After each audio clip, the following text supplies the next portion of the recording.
it's by Marcus Zusak. I could be saying that wrong. I could be saying that wrong. I could be saying that wrong. I don't know about you guys, but we had to read this in school. We had to read this in school.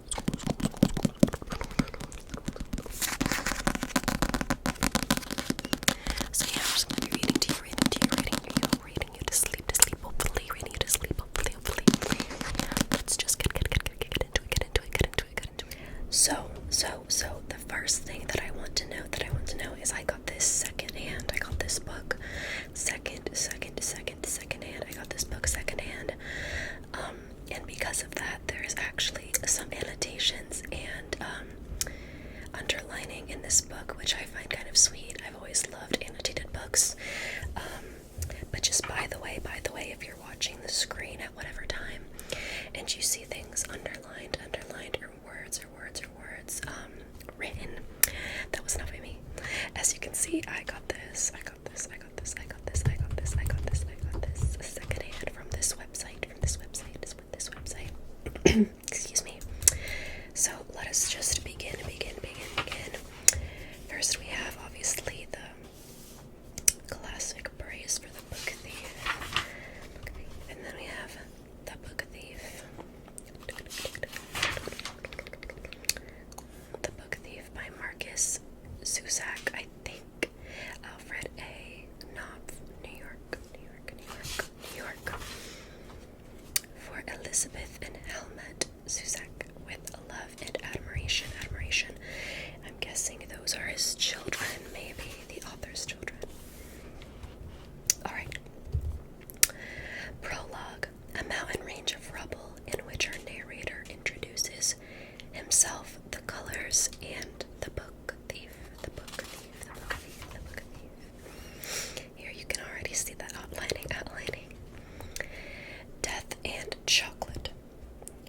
First the colors, then the humans. That's usually how I see things, or at least how I try. Here is a small fact. You are going to die.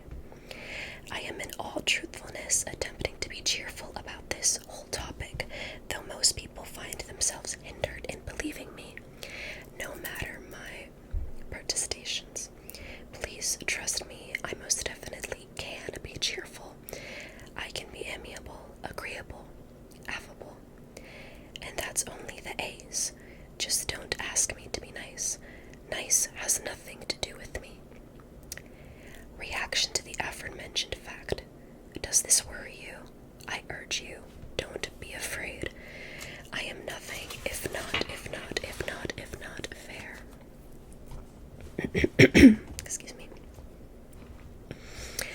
Of course, an introduction, a beginning. Where are my manners? I could introduce myself properly, but it's not really necessary. You will know me well enough and soon enough, depending on a diverse range of variables. It suffices to say that at some point in time I will be standing over you, as genially as possible. Your soul will be in my arms. A color will be perched on my shoulder. I will carry you gently away. At that moment, you will be lying there. I rarely find people standing up. You will be caked in your own body. There might be a discovery. A scream will dribble down the air. The only sound I'll hear after that will be my own breathing and the sound of the smell of my footsteps. The question is, what color will everything be at that moment when I come for you? What will the sky be saying? Personally, I like chocolate-colored sky, dark chocolate. People say it suits me. I do, however, try to enjoy every color I see, the whole spectrum. A billion or so flavors, none of them quite the same, and a sky to slowly suck on. It takes the edge off of the stress. It helps me relax. A small theory. People observe the colors of a day only at its beginnings and ends, but to me it's quite clear that a day merges through a multitude of shades and intonations. With each passing moment, a single hour can consist of thousands of different colors, waxy yellows, cloud-spat blues, murky darknesses. In my line of work, I make it a point to notice them. one saving grace is distraction. It keeps me sane. It helps me cope, considering the length of time I've been performing this job. The trouble is, who could ever replace me? Who could step in while I take a break in your stock standard resort-style vacation destination, whether it be tropical or the ski trip variety? The answer, of course, is nobody, which has prompted me to make a conscious, deliberate decision to make distraction my vacation. Needless to say, I vacation in increments, in colors. Still, it's possible that you might be asking, why does he even need a vacation? What does he need a distraction from? Which brings me to my next point. It's the leftover humans, the survivors. They're the ones I can't stand to look at. Although on many occasions I still fail, I deliberately seek out the colors to keep my mind off them, but now and then I witness the ones who are left behind, crumbling among the jigsaw puzzles of realization, despair, and surprise. They have punctured hearts. They have beaten lungs. Which in turn brings me to the subject I am telling you about tonight, or today, or whatever the hour and color. It's the story of one of those perpetual survivors, an expert at being left behind. It's just a small story, really, about, among other things, a girl, some words, an accordionist, some fanatical Germans, a Jewish fist fighter, and quite a lot of thievery. I saw The Book Thief 3 times, and here we have written, Death is the narrator. Yes, Death is the narrator, if you were unfamiliar. Beside the railway line, first up is something white, of the blinding kind. Some of you are most likely thinking that white is not really a color, and all of that tired sort of nonsense. Well, I am here to tell you that it is. White is without question a color, and personally, I don't think you want to argue with me. A reassuring announcement. Please be calm, despite that previous threat. I am all bluster. I am not violent. I am not malicious. I am a result. Yes, it was white. It felt as though the whole globe was dressed in snow, like it had pulled on the way you pull on a sweater. Next to the train line, footprints were sunken to their shins. Trees wore blankets of ice. As you might expect, someone had died. They couldn't just leave him on the ground. For now, it wasn't such a problem, but very soon the track ahead would be cleared and the train would need to move on. There were 2 guards. There was one mother and her daughter, one corpse. The mother, the girl, and the corpse remained stubborn and silent. Well, what else do you want me to do? The guards were tall and short. The tall one always spoke first, though he was not in charge. He looked at the smaller, rounder one, the one with the juicy red face. Well, was the response. We can't just leave them like this, can we? The tall one was losing patience. Why not? And the smaller one damn near exploded. He looked up at the tall one's chin and cried. I'm not even gonna try to pronounce that. Are you stupid? The importance on his cheeks was growing thicker by the moment. His skin widened. Come on, he said, trespassing towards the snow. We'll carry all 3 of them back on us if we have to. We'll notify the next stop. As for me, I had already made the most elementary of mistakes. I can't explain to you the severity of my self-disappointment. Originally, I had done everything right. I studied the blinding white snow sky, who stood at the window of the moving train. I practically inhaled it, but still I wavered. I buckled. I became interested in the girl. Curiosity got the better of me, and I resigned myself to stay as long as my schedule allowed. And I watched. 23 minutes later, when the train was stopped, I climbed out with them. A small soul was in my arms. I stood a little to the right. The dynamic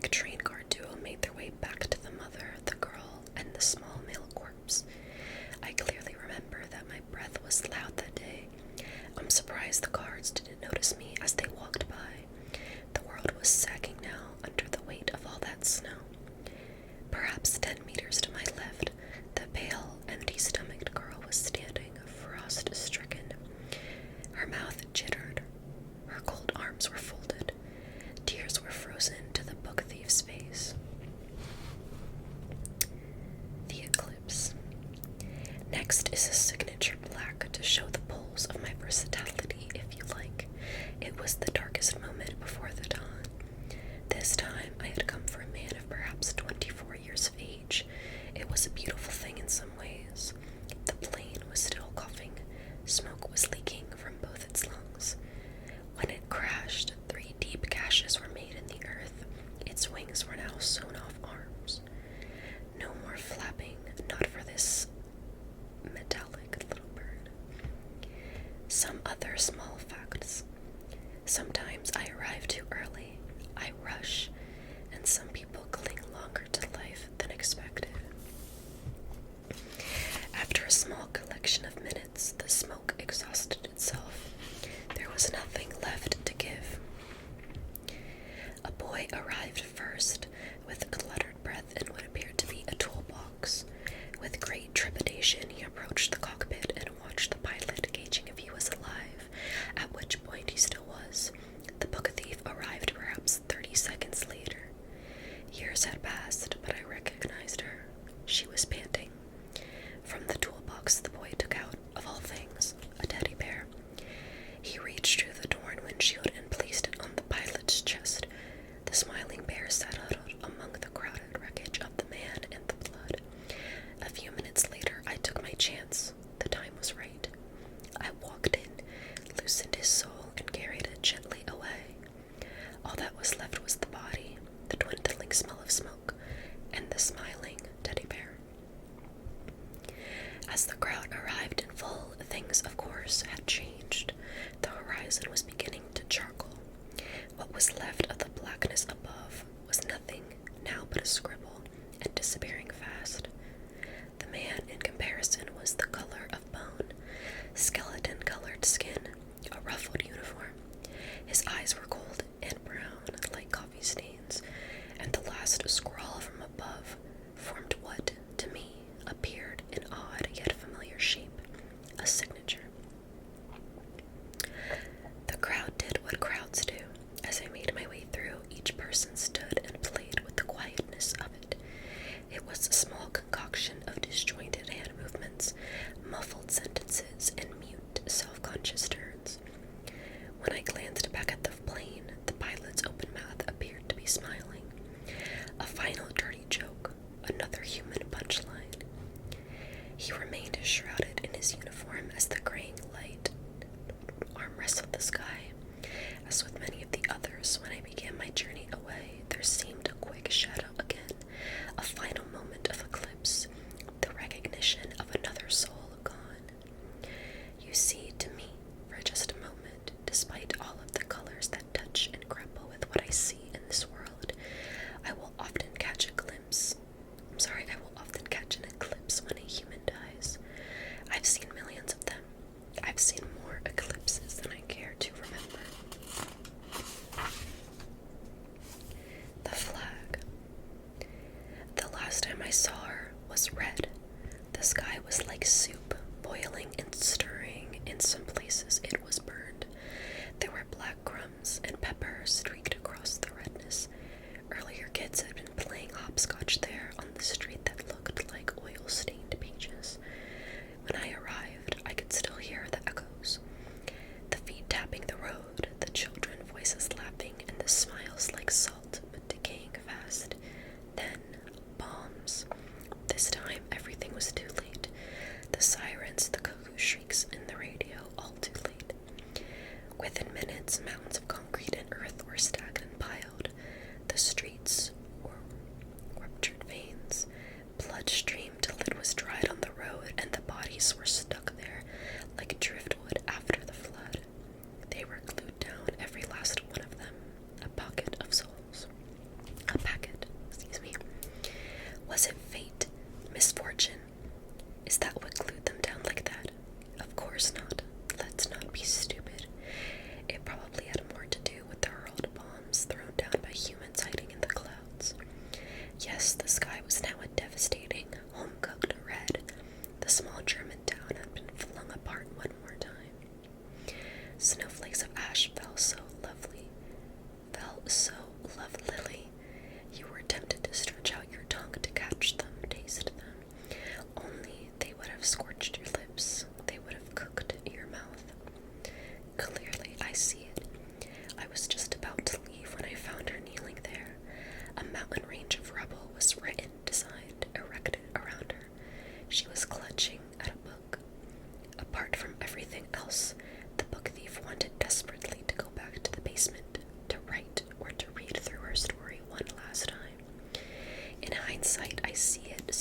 precisely on her face. She was dying for it, the safety of it, the home of it, but she could not move. Also, the basement didn't even exist anymore. It was part of a mangled landscape. Please, again, I ask you to believe me. I wanted to stop, to crouch down. I wanted to say, I'm sorry, child, but that is not allowed. I did not crouch down. I did not speak. Instead, I watched her while, when she was able to move, I followed her. She dropped the book. She knelt. The book thief howled. Her book was stepped on several times as the cleanup began, and although orders were given only to clear the mess of concrete, the girl's most precious item was thrown aboard a garbage truck, at which point I was compelled. I climbed aboard and took it in my hand, not realizing that I would keep it in view at several thousand times over the years. I would watch the places where it intersected and marvel at the girl who saw and how she survived. That is the best I can do. Watch it fall into line with everything else I spectated during that time. When I recollect her, I see a long list of colors, but it's the three in which I saw her in the flesh that resonate the most. Sometimes I manage to float far above these moments. I hang suspended until a septic truth bleeds towards clarity. That's when I see them formulate. The colors: red, white, black. They fall on top of each other, the scribbled signature black onto the fading global white, onto the thick soupy red. Yes, often I am reminded of her, and in one of my vast array of pockets, I have kept her story to retell. It is one of the small legion I carry, each one extraordinary in its own right, each one an attempt, an immense leap of an attempt to prove to me that you and your human existence are worth it. Here it is, one of a handful, the book thief. If you feel like it, come with me. I will tell you a story. I'll show you something. Part 1. The Gravedigger's Handbook. Himmel Street, the art of blinking. An iron-fisted woman, a kiss attempt, Jesse Owens, sandpaper, the smell of friendship, a heavyweight champion, and the mother of all, blink. I would have butchered that.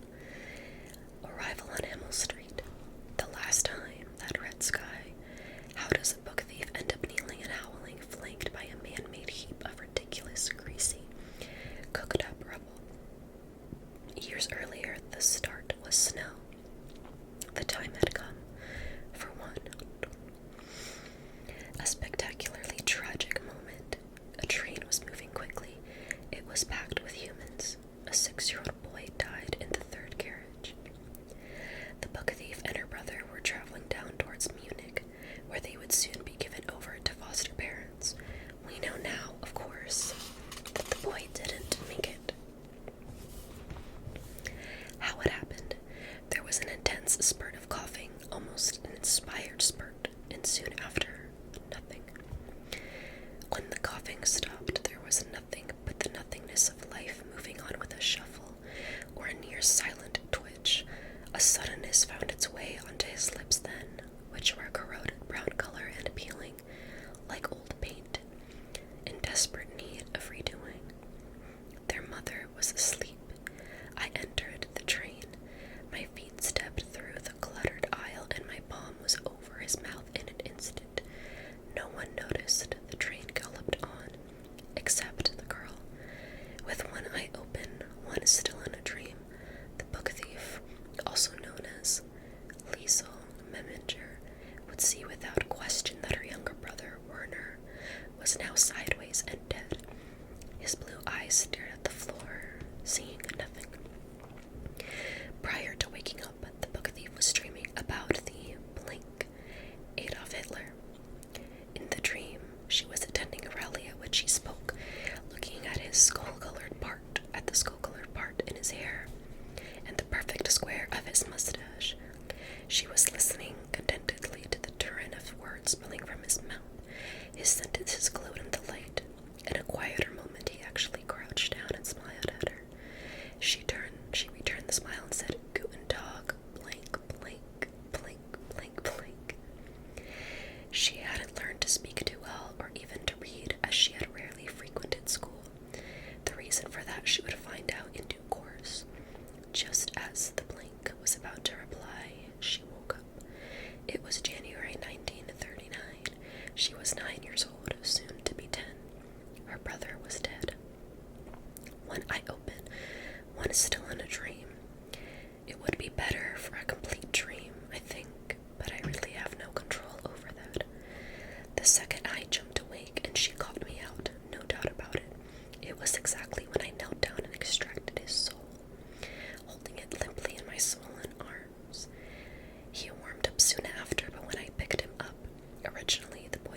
Liesel Meminger, there was the imprisoned stiffness of movement and the staggered onslaught of thoughts.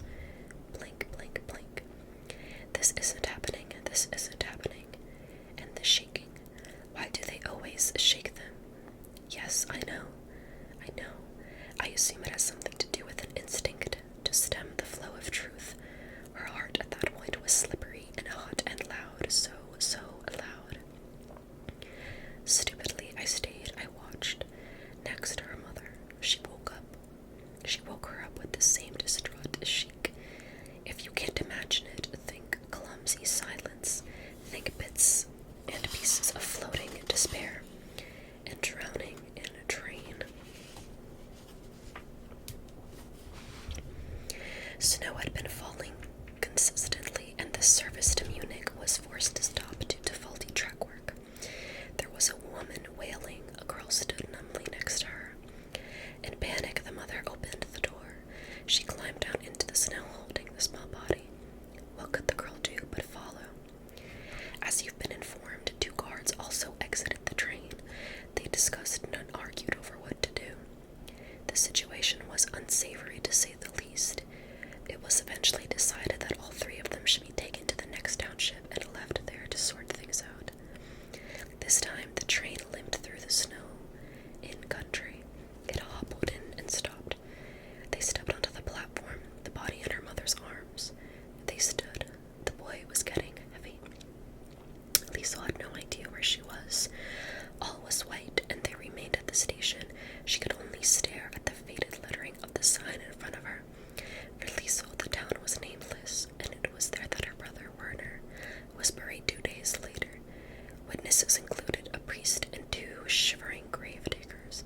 An observation. A pair of train guards, a pair of grave diggers. When it came down to it, none of them called the shots. The other did what he was told. The question is, what if the other is a lot more than one?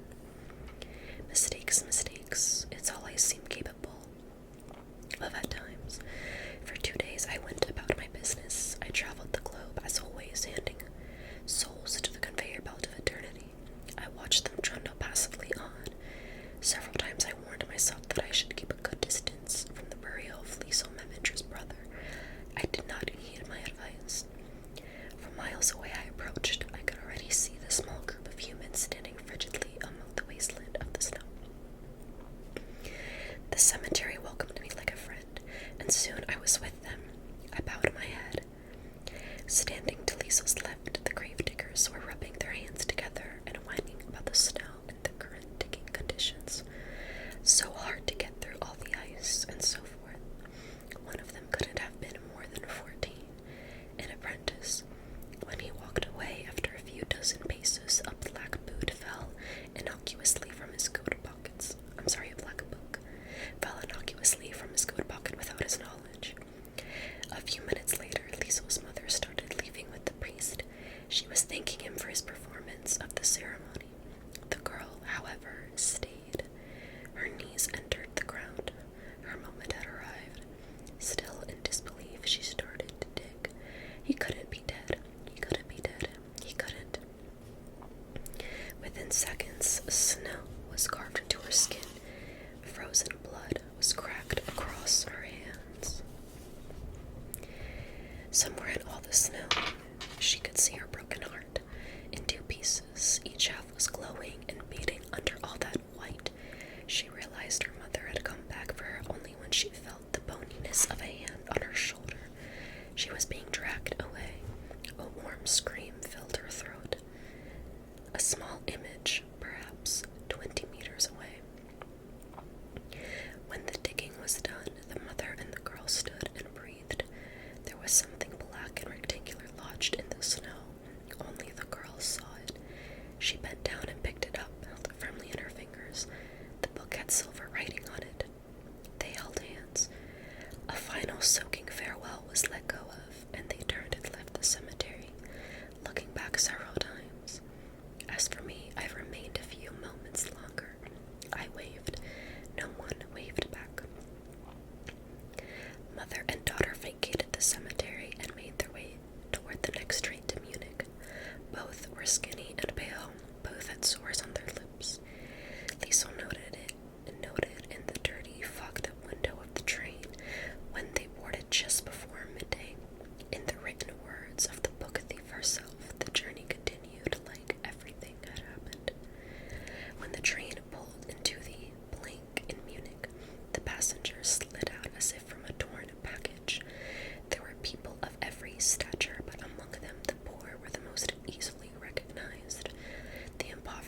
That's the sort of thing I'll never know or comprehend, what humans are capable of. She picked him up and continued walking, the girl clinging now to her side.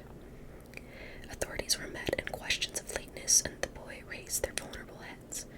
Lisa remained in the corner of the small, dusty office as her mother sat with clenched thoughts on a very hard chair. There was the chaos of goodbye. It was a goodbye that was wet, with the girl's head buried into the woolly, worn shallows of her mother's coat. There had been some more dragging. Quite a way beyond the outskirts of Munich, there was a town called Moching, said best in the likes of you and me as Moking. That's where they were taking her, to a street by the name of Himmel. A translation: Himmel equals heaven. Whoever named Himmel's Street certainly had a healthy sense of irony. Not that it was a living hell, it wasn't, but it was sure as hell wasn't heaven either. Regardless, Lisa was